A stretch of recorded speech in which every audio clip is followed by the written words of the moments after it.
Picture this. You're at work. Maybe it's a career you've been building for a decade, or maybe it's just, a Tuesday afternoon at a part-time gig you picked up just to cover rent. Right. Just totally mundane. Exactly. Everything feels totally normal until you make a mistake. A dropped ball, a miscommunication, some minor oversight. But suddenly, you aren't just getting a quick correction, you are getting completely chewed out. Oh, the worst feeling. It's awful. Your boss is standing right in front of you, their voice is dropped an octave, the temperature in the room seems to plummet, and they look right through you to deliver this absolute gut punch of a line. They say, "You are being watched by others. That is the real you. No matter how much you act like a good person, a bad person is a bad person." Wow. It creates this visceral, full-body reaction just hearing it out loud. It really does. My heart rate just spiked. Because that kind of statement, it completely bypasses the spreadsheet you messed up or the email you forgot to send. It goes straight for your soul. It's an absolute sweeping condemnation of your core identity. That is exactly the sensation. Your stomach drops, your vision gets like a little blurry, and every defense mechanism you have just short circuits on the spot. It completely strips away any professional buffer you thought you had. It's terrifying. So, okay, let's unpack this, because today's deep dive is entirely dedicated to that specific terrifying feeling, and more importantly, the psychological mechanics of what you are actually supposed to do with it. We're looking at some incredibly rich psychological frameworks today. Yeah, some really fascinating source material for this one. Right. To figure out how to process a critique that cuts that deep, we really need to know, is that boss delivering a profound, undeniable truth about how society works? Or is it just toxic garbage designed to keep you small? That's the ultimate question. It is. Our mission today is to find the precise boundary line between caring about what other people think, which, let's be honest, biology kind of forces us to do, and protecting your own fundamental identity. And we're going to map that boundary using a very specific practical yardstick. And that quote from the boss is just a brilliant anchor for this entire discussion. Because the reason it haunts you, the reason you might, replay a comment like that in the shower 5 years later. Oh, absolutely. The shower argument. Exactly. Yeah. The reason it sticks is that it contains a highly dangerous psychological trap wrapped around this tiny little kernel of undeniable truth. The core struggle we're unpacking today is the universal tightrope walk of building genuine self-esteem. Which is so much harder than it sounds. It is. How do you construct a durable sense of self without falling into one of two traps? Trap one, you hollow yourself out and become this compulsive people pleaser who only exists as a mirror for everyone else's comfort. Or trap two, you completely overcorrect, put up massive walls, and become a self-centered menace who ignores the reality that, hey, we have to share oxygen with other human beings. Yeah, because neither of those extremes actually represents true self-esteem. To figure out how to dismantle that boss's quote, we can't just look at the words philosophically, we really have to look at the immediate physical aftermath. The bodily response. Right, how we process criticism in the exact second it hits our eardrums, because in that moment, logic is completely out the window. Your brain is basically on fire. It is entirely hijacked. And the foundational error almost all of us make in that fiery, adrenaline-soaked moment is confusing two very distinct psychological categories. Okay, what are they? They are evaluation and denial. Evaluation and denial, got it. Right. So an evaluation is a localized critique of a specific action. You filed the quarterly report 3 hours late. You interrupted a client during a pitch. You wore sneakers to a black tie event. All very specific behavior. Exactly. Those are evaluations of behavior. Denial, on the other hand, is the total condemnation of your existence. It's the massive leap from you did a bad thing to you are a fundamentally worthless entity. Oh, this is the burnt toast phenomenon. The burnt toast phenomenon. Yeah. It feels like if a partner or a roommate says, "Hey, you burnt the toast," our brains don't hear a culinary critique. We instantly hear, "You are a fundamentally incompetent human being who is unlovable and will eventually die alone." Yes. That is exactly what happens. But why, though? If someone is just commenting on the carbonization of bread or a late spreadsheet, why does the human brain default to the absolute most catastrophic interpretation? Especially if the person speaking has a harsh tone of voice. Well, it all comes down to how our evolutionary threat detection system interacts with modern social dynamics. For most of human history, social rejection wasn't just emotionally painful, it was a literal death sentence. Like being kicked out of the cave. Literally. If you were cast out of the tribe, you wouldn't survive the winter. You'd freeze or starve. So our brains developed an incredibly sensitive alarm system for social disapproval.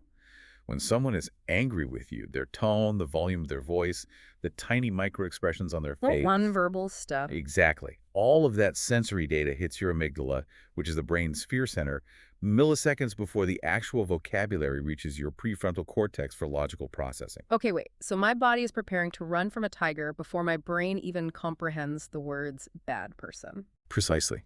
You are experiencing a physiological cascade of cortisol and adrenaline.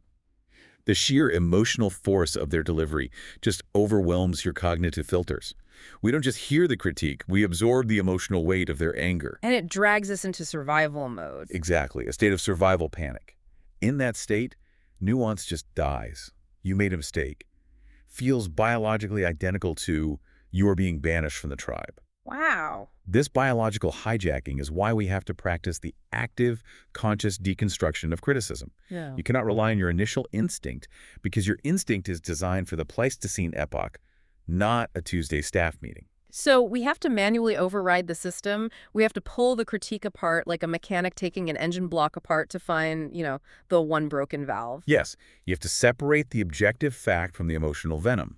You have to ask yourself, what specific localized action is being observed here? And what part of this statement is just the other person's lack of emotional regulation or their bad mood or their own internal anxiety projecting outward? I mean, I get the theory, but let's actually apply it. Let's go back to the boss yelling, no matter how much you act like a good person is a bad person. That is the real you, right? If I'm supposed to be separating fact from emotion there, I'm genuinely struggling to find the factual, localized action in that statement. It just sounds like pure, undiluted venom. And that right there is why it's such a devastating core hit. A core hit. Yeah. What's fascinating here is that a core hit happens when a critique bypasses your normal defenses because it steps into unguarded territory. What do you mean by unguarded territory? It's the unspoken, messy realities of human nature that polite society usually glosses over. The factual observation isn't explicitly stated in the boss's quote. It's buried in the premise of the attack. Okay, so what exactly is the unguarded territory the boss is stomping all over here? The underlying factual truth is that surface-level good behavior doesn't erase internal negativity. And more importantly, the fact is that people are constantly observing and interpreting your behavior. We are social animals. We are always watching each other. Which is true, but super uncomfortable to think about. Right, your intentions are invisible, only your actions can be seen. The unguarded territory is that uncomfortable realization that you cannot control how other people perceive your quote-unquote soul. But look at what the boss did. They weaponized that sociological truth. Oh, I see it now. They took the objective fact, which is actions are observed, and mutated it into a total denial of worth, which is, therefore, you are intrinsically bad. Okay, the trap makes total sense now. It's incredibly dangerous because it uses a fact as a Trojan horse for abuse. Exactly, a Trojan horse. Because you recognize the tiny grain of truth that, yes, people watch me, your brain accidentally accepts the rest of the garbage payload, and if you swallow that whole pill, you panic. You completely panic. You start thinking, wait, if my actions are being observed and someone might interpret a mistake as me being a literal monster, I have to manage everyone's perception of me at all times. You transition from trying to do good work into actively pandering to your audience.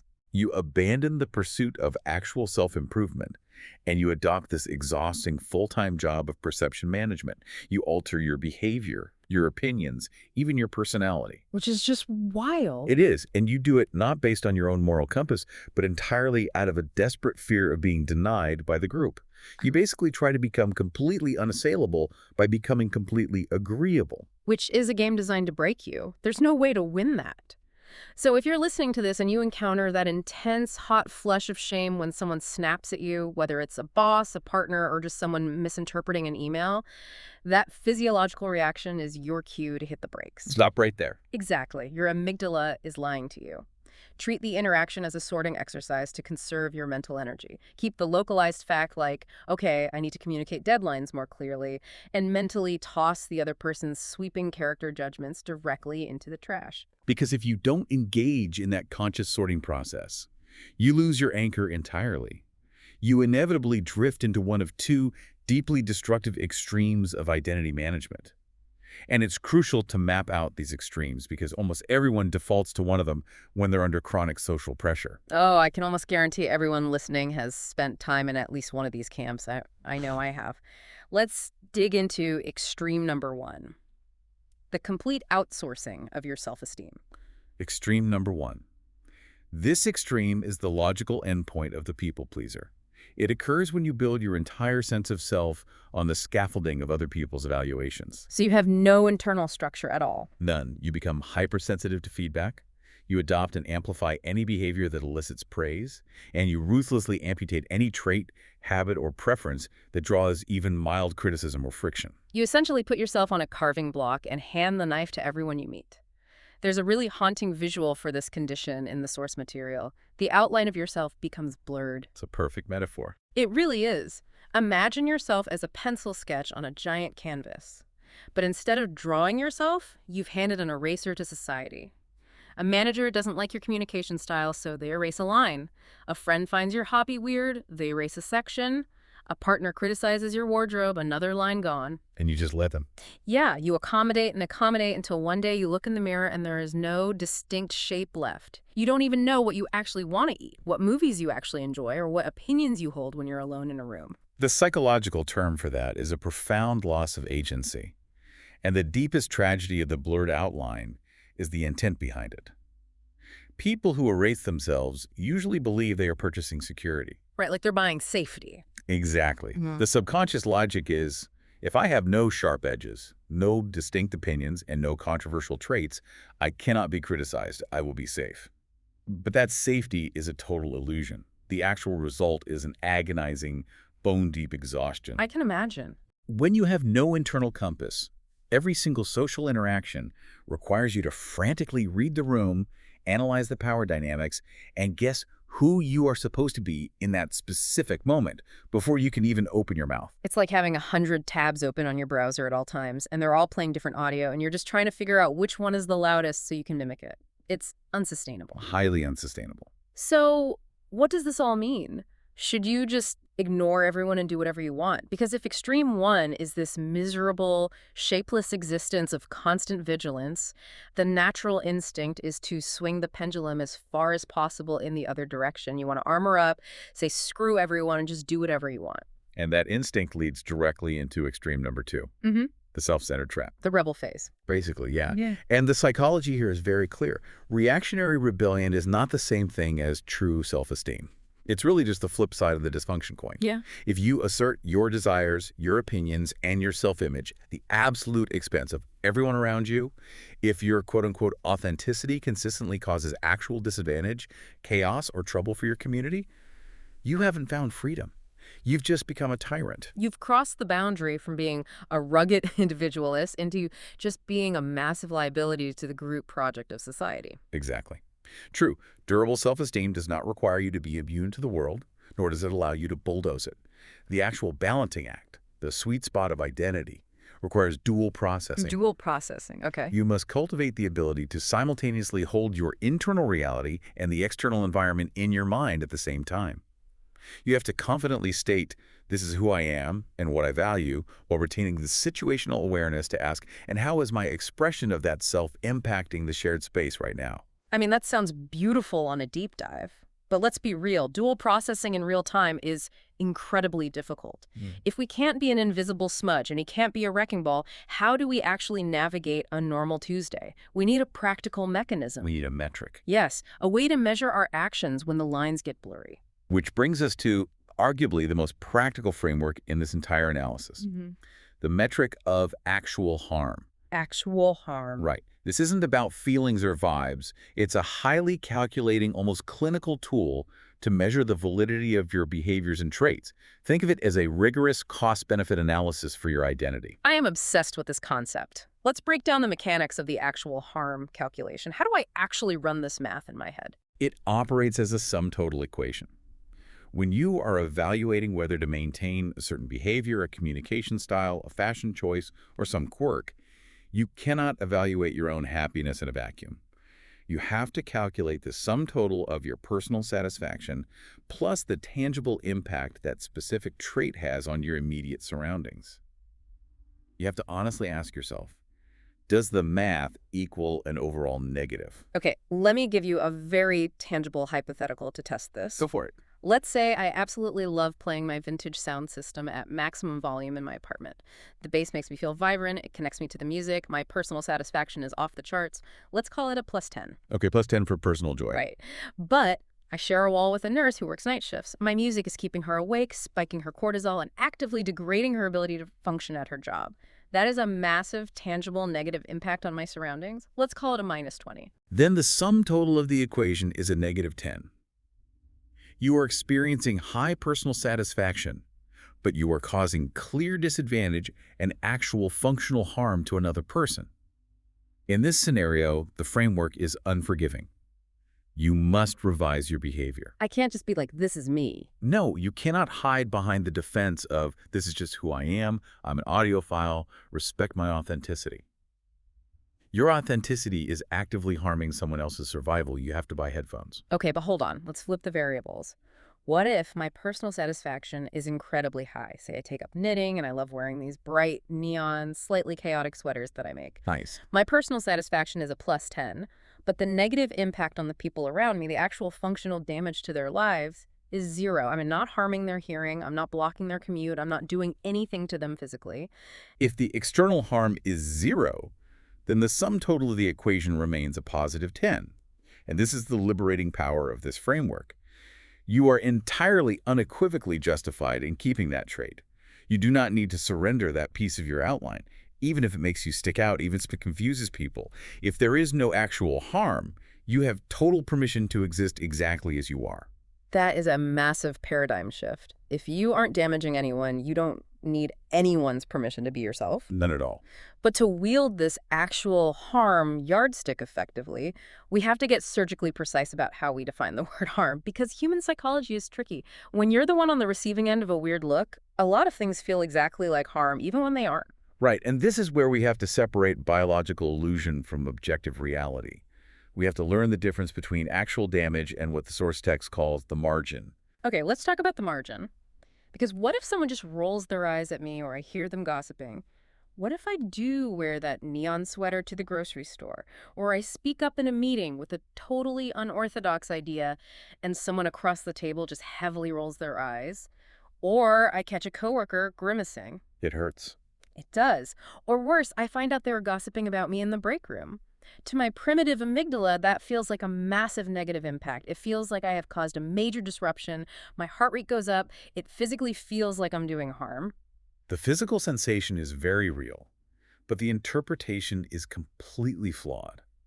Frowns, eye rolls, exasperated sighs, and gossip are deeply unpleasant social friction. But they are not actual harm.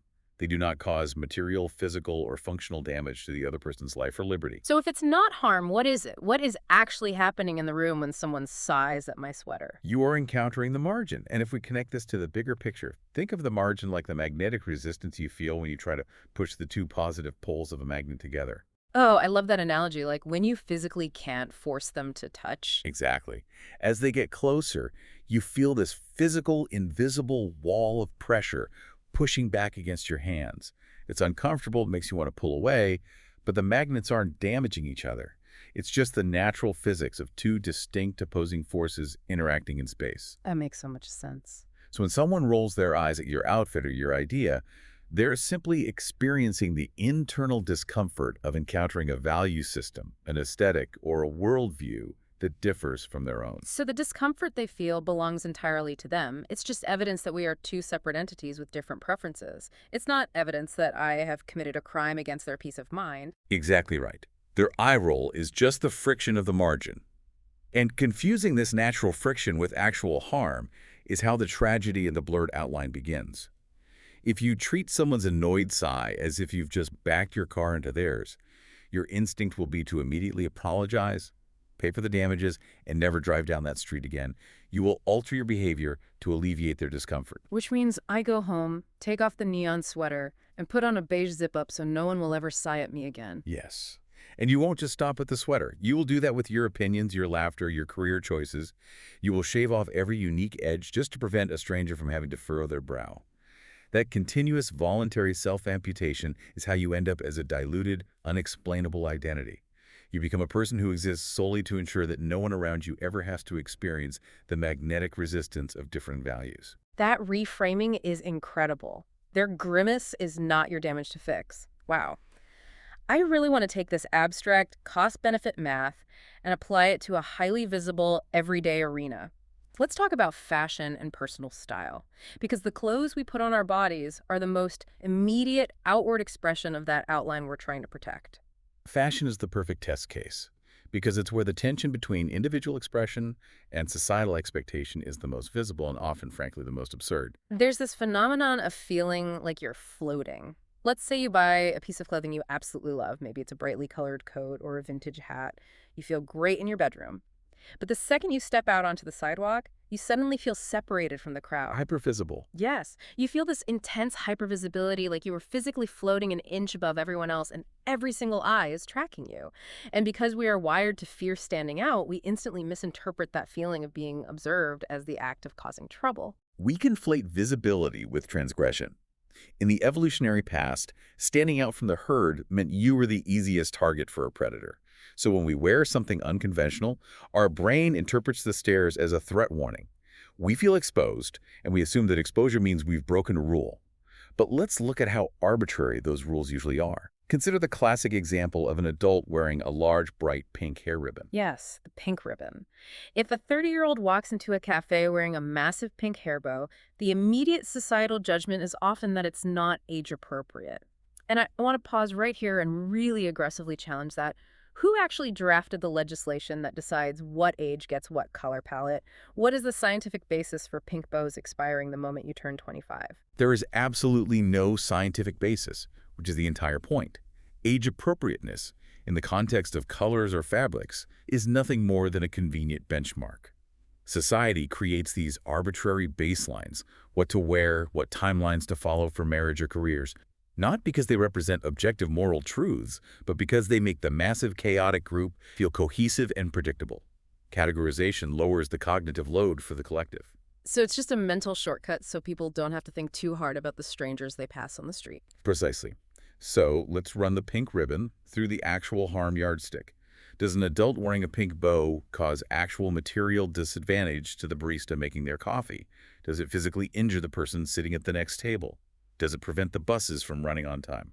Unless the bow is reinforced with steel and blocking someone's line of sight while they're driving, no, the harm is objectively zero. Therefore, the calculation dictates that your satisfaction is high, the harm is zero, and keeping the pink ribbon is a totally valid choice.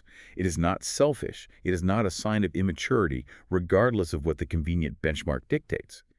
Defying those imaginary rules when they cause no harm is actually a vital act of maintaining your personal outline. It's practice. Exactly. Every time you choose to wear the coat or the ribbon or express the quirky interest despite the stares, you are drawing a bold line around your identity. You are saying, I exist in this shape and I do not require your consensus. You are tolerating the margin. I love that. So if you've been holding back from dyeing your hair or wearing a certain style because you're terrified of floating apart from the crowd, run the math.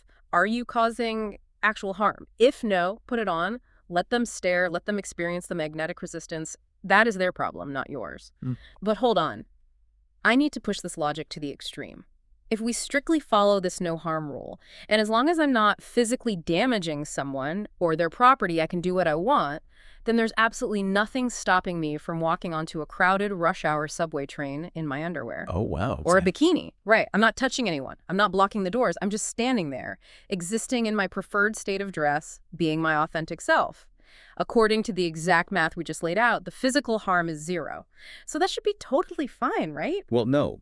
That is the exact breaking point of the pure individualist philosophy, and it's where the framework draws a very hard, non-negotiable boundary. Walking onto a rush hour subway in your underwear does cause actual harm, but we have to expand our definition of harm beyond just the physical. You expand it how? If I don't touch them, what am I damaging? You are damaging the psychological environment. You are creating deep, unavoidable public discomfort that violates fundamentally established societal rules. This is where the defense of being yourself morphs into genuine, toxic selfishness. The harm is environmental. Environmental harm, like polluting the vibe of the train car? Basically, yeah. When you share a dense public space, there's a baseline agreement of decorum that allows diverse groups of people, kids, the elderly, people from different cultures, to coexist without feeling threatened or forced into involuntary intimacy. When you strip down to your underwear on a train, you are hijacking the shared cognitive space. You are forcing a level of vulnerability and shock on people who did not consent to it. Okay, I see. So there's a massive difference between the pink ribbon, which just challenges a fashion norm and creates a little aesthetic friction, and being in underwear on a subway, which actively shatters the basic agreement of safety and predictability in a shared space. Exactly. We have to acknowledge the reality of the cultural baseline. Anthropologists often look at high-context cultures, like Japan, for instance, which is explicitly mentioned in some of the source materials to understand this. In densely populated, high-context societies, the baseline of predictable public behavior is incredibly strong. Like unwritten rules. Right. There are unspoken rules about volume on trains, how to queue, how to dispose of trash. And while Western cultures often view these baselines as oppressive chains designed to crush individuality, sociologists see them as the essential foundation of civic peace. The baseline lowers the ambient stress of living on top of millions of other people. Because if everyone is constantly disrupting the norm just to prove how authentic they are, the environment becomes chaotic, exhausting, and just hostile. Right. When you prioritize your absolute, unchecked desire for expression over the collective need for a stable, predictable environment, you are causing actual harm to the community's nervous system.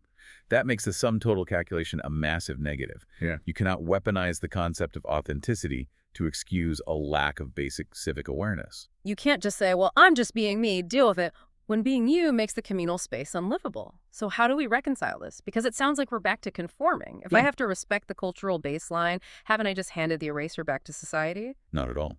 Because respecting the foundation does not mean you have to paint your house beige. The ultimate synthesis of this entire framework is learning how to play within the boundaries. You don't have to view the societal baseline as your mortal enemy. You accept the fundamental constraints. You wear clothes on the subway. You observe basic professional courtesy. You don't play your music at 3 a.m. You accept the canvas that society provides. But I get to choose what I paint on the canvas. Exactly. The foundation is fixed, but the space within it is vast. You express your individuality in the details. You play with the colors, the silhouettes, the textures of your clothes. You find your voice in the specific words you choose, the art you create, the way you solve a problem at work.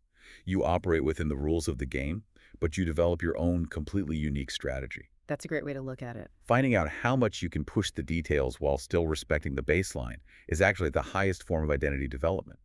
It requires creativity, empathy, and resilience. It's the difference between flipping the chessboard over because you're angry at the rules versus becoming a grandmaster who finds brilliant, unexpected moves within the confines of the 64 squares. Exactly. Let's bring this all the way back to the beginning. Let's go back to that boss who chewed you out, the one who dropped that nuclear bomb of a quote. You are being watched by others. That is the real you. No matter how much you act like a good person, a bad person is a bad person. Right. The quote that started it all. Looking at it through the lens of everything we've just discussed, how does that quote actually hold up? It completely falls apart. The trap is so obvious now. The boss was right about the baseline. We do exist in a society. We are watched. Our actions impact the shared space. But their fatal, toxic error was implying that the audience's judgment is the ultimate and only measure of our worth. They tried to take the fact that we are observed and use it to erase the outline of the person they were yelling at. Yes, they tried to turn an evaluation of a mistake into a total denial of a human being. And once you see the mechanics of that trap, you never have to fall into it again. The path to durable self-esteem isn't found in erasing yourself to avoid criticism, and it isn't found in burning down the subway station to prove you're free. It is built in the daily, careful application of the actual harm yardstick. It's a daily practice. You stop letting gossip and eye rolls blur your outline because you recognize the margin for what it is, just the harmless magnetic resistance of different people existing in the same world. But you stay grounded, ensuring your choices aren't violating the essential baseline we all rely on. Slowly, choice by choice, your true shape emerges on the canvas. You draw your own outline. You really do. I love this framework so much. Thank you to everyone for spending your time with us on this deep dive. We've gone from the neuroscience of burnt toast to the physics of magnets, pink ribbons, and subway etiquette. But before you take off your headphones, I want to leave you with one final unscripted thought to chew on today. Ooh, I love these. We just spent an hour talking about how to use this actual harm yardstick as a shield away to defend your own individuality and protect yourself from the harsh judgment of the world. But think about how you view the people around you. Oh, wow. Yeah, the next time you're walking down the street or sitting in a meeting and you catch yourself instantly judging someone else, maybe it's for how loud their outfit is or the bizarre hobby they mentioned or just a way they express themselves that makes you feel that twinge of social friction. Pause. Check your own amygdala. Ask yourself, are they actually harming anyone? Or are they just painting on their own canvas? Are they just existing in the margin? Maybe this yardstick isn't just a tool for protecting our own outlines. Maybe it's the exact key we need to give everyone else a little more grace, too. That is a powerful thought to leave on. Until next time, keep on exploring.